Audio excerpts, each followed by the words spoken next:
এই দেখো বন্ধুরা, এর মধ্যে আলুর স্টার্চটা রয়েছে, জমে গেছে। Hi hello, good afternoon my YouTube family, welcome back to my another new blog. শুরু হলো আরও একটা নতুন সকাল দিয়ে, বৃষ্টি ভেজা সকাল। কালকে বিকেল থেকে রাত, পুরো রাত প্রচুর বৃষ্টি হয়েছে, ভীষণ বৃষ্টি হয়েছে। একটু ঠান্ডা হয়েছে ওয়েদারটা, গরমও লাগছিল প্রচণ্ড। এসছি আমি বাগানে, বুঝতেই পারছো। আশা করি তোমরা খুব ভালো আছো, সুস্থ আছো, আমিও ভালো আছি। দেখো টবটা পুরো উল্টেই গেছে, এখানে এত জোরে ঝড় বৃষ্টি হয়েছে না, টবটা উল্টে গেছে গাছ সমেত, জানো। বাগানে আসতেও ভয় লাগে, আবার কোথা থেকে সাপ বেরিয়ে যাবে তার নাই ঠিকানা। পেঁপে দেখাই, গাছে পেঁপে হচ্ছে, ক্যান্ডির জন্য লাগানো পেঁপে গাছ। ওর জন্য পেঁপে আমার অনেক কিনতে হয়, পাকা পেঁপে। তো গাছ লাগিয়েছি, এবার যতদিনে হয় হচ্ছে হবে। দেখো ছোট ছোট ছোট ছোট পেঁপে হয়েছে এখানে।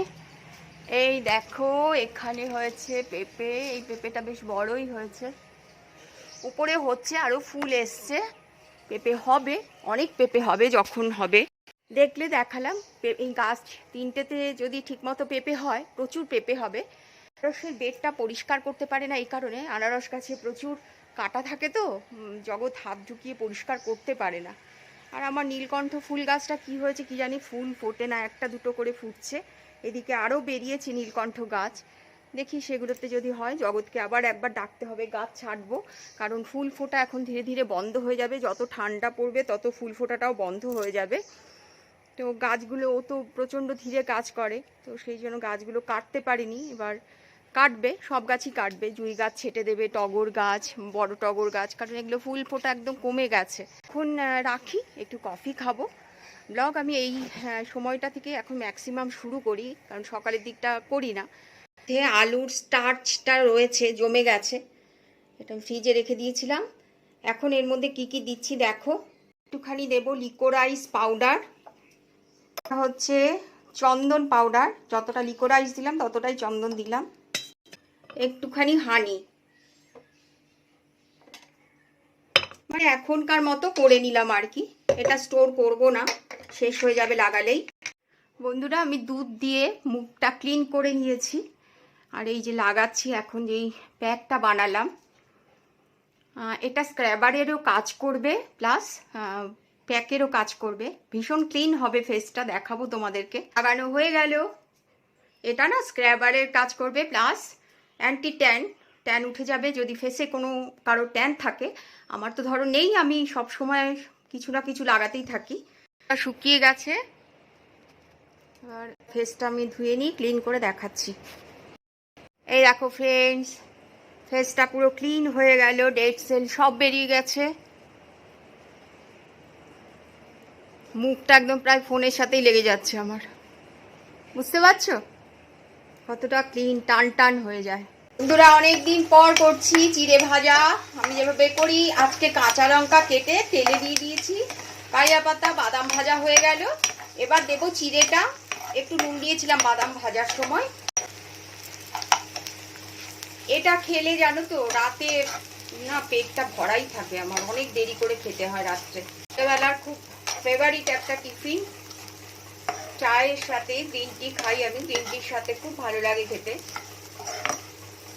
দেখো ভাজাটা একদম হয়ে গেছে, জিরে ভাজাটা নিয়ে আসলাম, এর মধ্যে গোলমরিচের গুঁড়ো আর পেঁয়াজ দিয়ে দিলাম, আর কাঁচা লঙ্কা, কারিয়া পাতা, এগুলো তো গরম তেলেতে দিয়েই ছিলাম, বাদাম তো আছেই।